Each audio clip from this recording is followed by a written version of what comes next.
Hey friends, it's Dwight with Dwight Pours. Welcome back to my channel.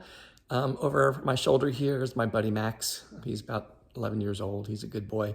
So I'm going to be doing a colander board today on a 30 by 40 canvas. And we're going to be using several different colors. We're going to try to mix up a little bit. I'm going to use some orange and some red, some purple, blue and light blue, and of course some white to lighten things up.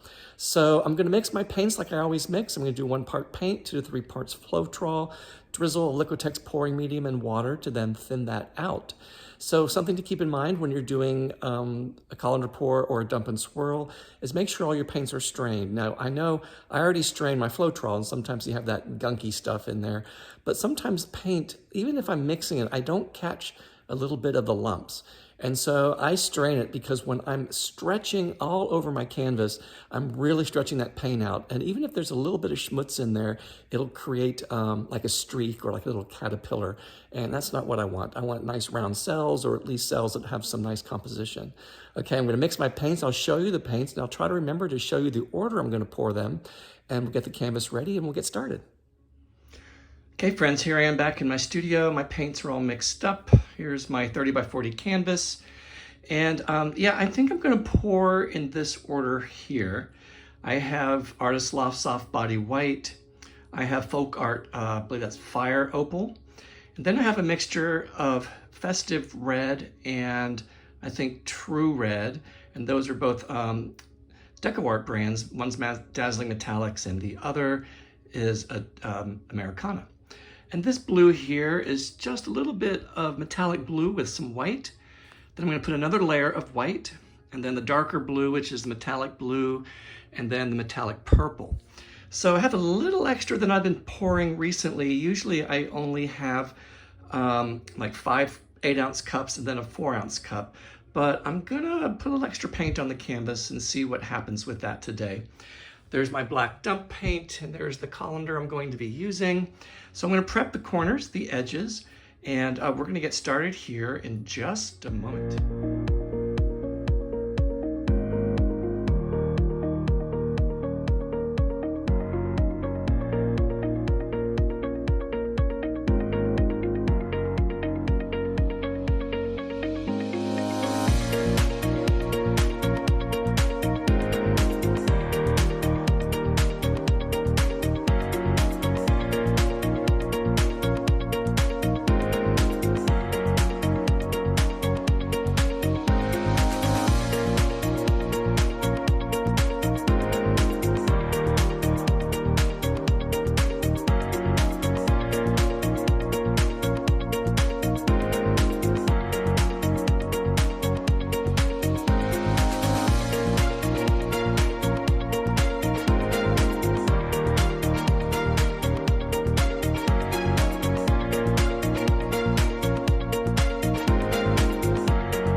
Hey guys, I'm back.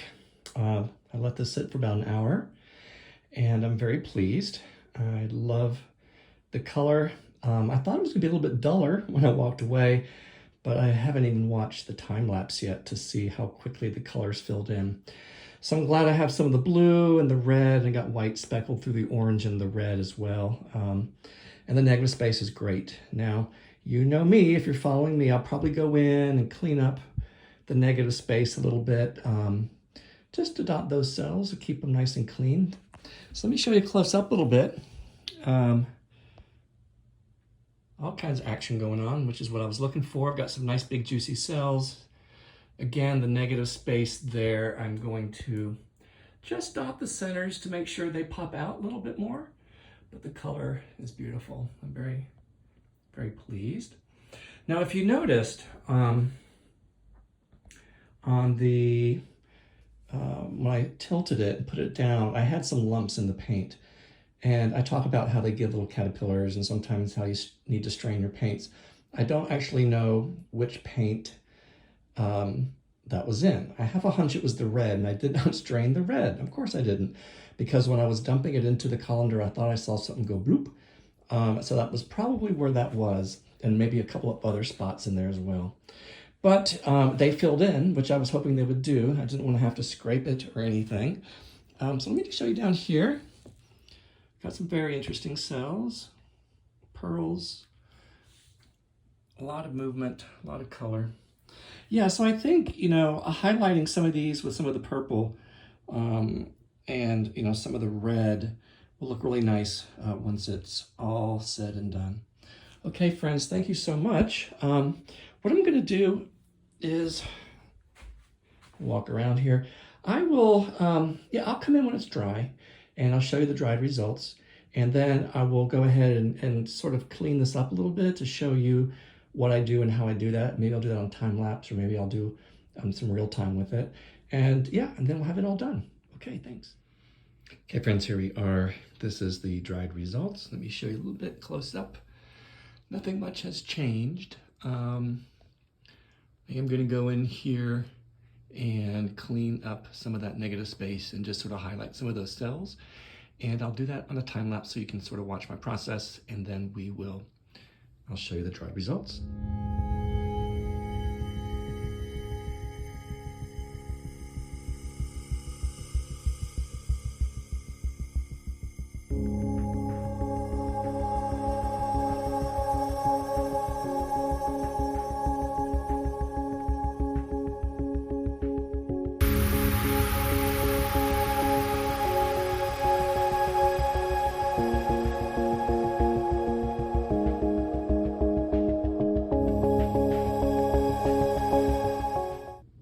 Okay, friends, here we are with the final walkthrough.